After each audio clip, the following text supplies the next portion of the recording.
Sample اکٹھے کرنے کے بعد لونر ماڈیول ان کو واپس چاند کے آربٹ میں لے کر جائے گا اور پھر سے اسپیس کرافٹ سے جڑ جائے گا اور واپس ارتھ کی طرف روانہ ہو جائیں گے۔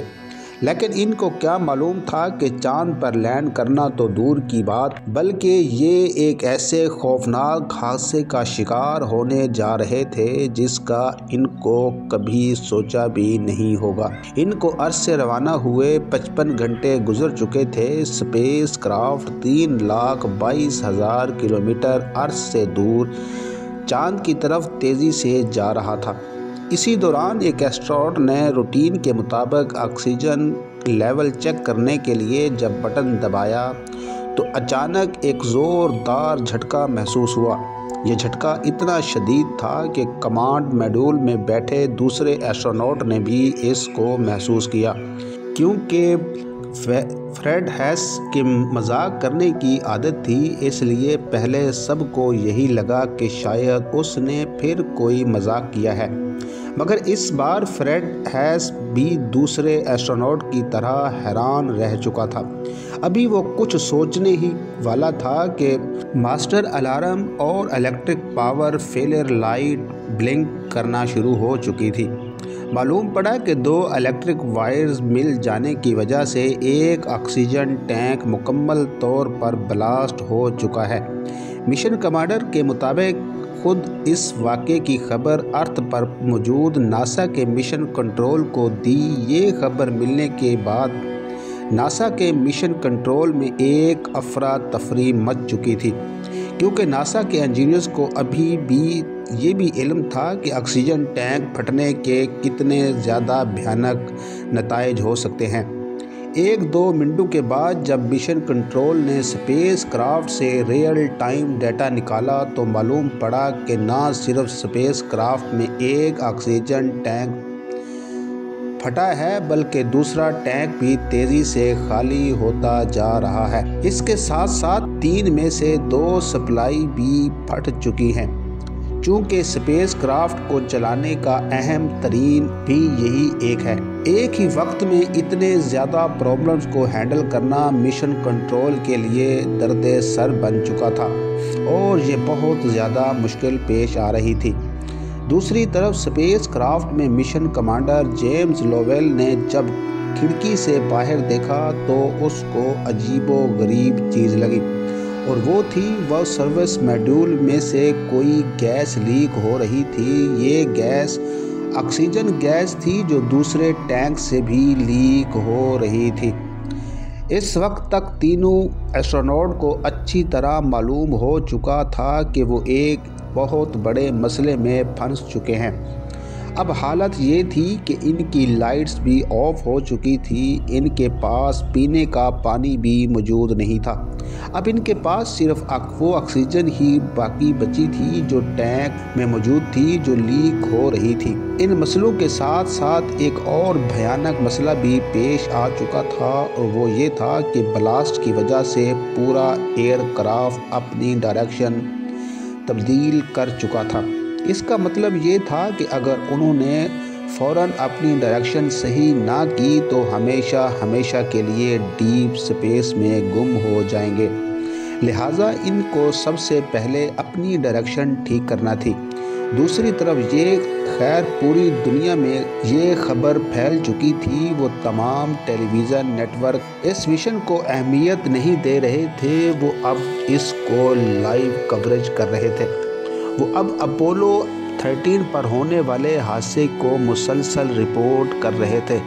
ایسٹروناٹ کی فیملی کے ساتھ ساتھ پوری دنیا اس افسردہ خبر کو دیکھ کر حیران ہو چکی تھی۔ وقت تیزی سے گزر رہا تھا، بلاسٹ کو اب پورے 1.5 گھنٹہ گزر چکا تھا۔ دوسرے آکسیجن ٹینک میں اب صرف اتنا آکسیجن بچا تھا کہ وہ کمانڈ ماڈیول کو آکسیجن دے سکے۔ اسی موقع پر ناسا کے مشن کنٹرول نے یہ فیصلہ کیا کہ ایسٹروناٹ کمانڈ ماڈیول سے نکال کر وہ لونر ماڈیول میں شفٹ ہو جائیں۔ خوش قسمتی سے لونر ماڈیول میں اس کو الگ آکسیجن سپلائی دی ہوتی تھی۔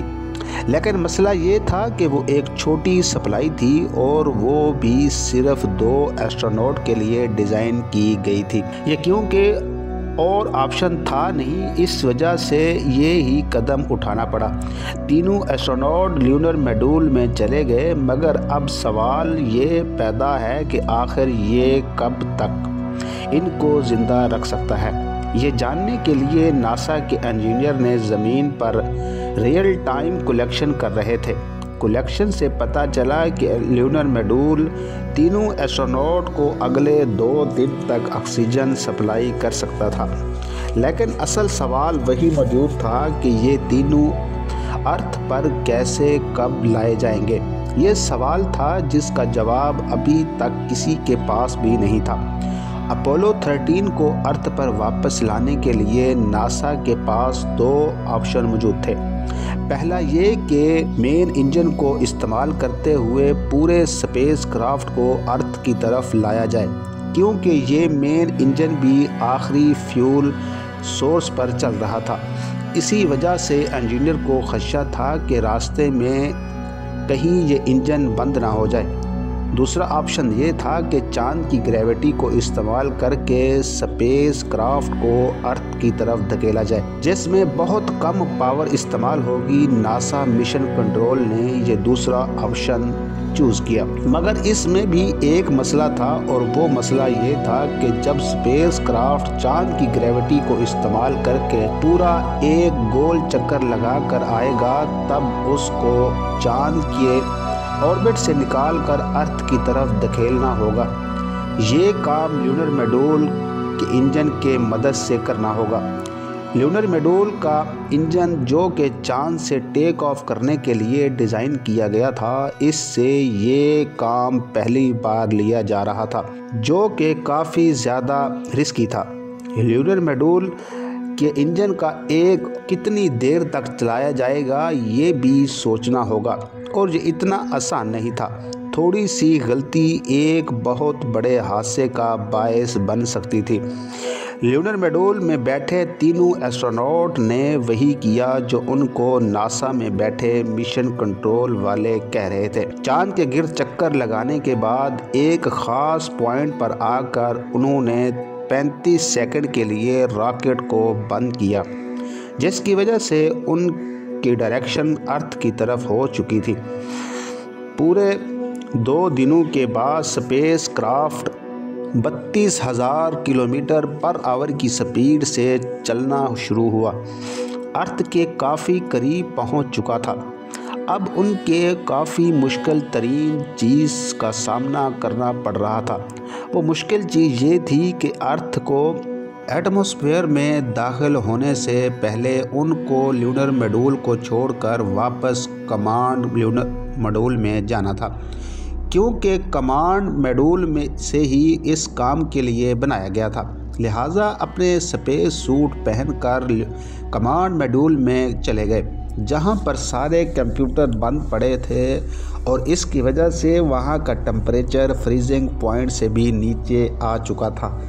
ارتھ میں انٹری کے لیے انہوں نے خود کو لیونر میڈول سروس میڈول سے الگ کر دیا۔ ناسا کے مشن کنٹرول اور پوری دنیا کے لوگوں کا سانس رکا ہوا تھا، کیونکہ اب وہ وقت قریب آ چکا تھا جب بغیر کنٹرول کے یہ ارتھ میں داخل ہونے جا رہے تھے۔ انٹری کے وقت گرمائش کی وجہ سے پورے 3 منٹوں تک ان سے رابطہ ٹوٹ چکا تھا۔ جب 3 منٹ کے بعد بھی ان سے کوئی رابطہ نہ ہوا تو سب کو یہی لگا کہ شاید ایسٹروناٹ جان کی بازی ہار چکے ہیں، لیکن پھر اچانک وہی ہوا جس کا سب کو انتظار تھا۔ انہوں نے ریڈیو پر اپنی خیریت کا پیغام دیا۔ ارتھ کے ایٹماسفیئر میں انٹر ہوتے ہی انہوں نے اپنے پیراشوٹ کھول دیے تھے، جس کو اب ٹیلی ویژن پر بھی لائیو دکھایا جا رہا تھا۔ ایسٹروناٹ کی فیملی کے ساتھ سب لوگ ہی جشن منا رہے تھے۔ آخر کار پورے 5 دنوں کے بعد 17 اپریل کو میڈول پیسیفک اوشن میں جا کر گرا، جہاں سے فوراً اس کو ریسکیو کر لیا گیا۔ ناظرین، امید ہے ویڈیو آپ کو پسند آئی ہوگی۔ مجھے دیجیے اجازت۔ اللہ حافظ۔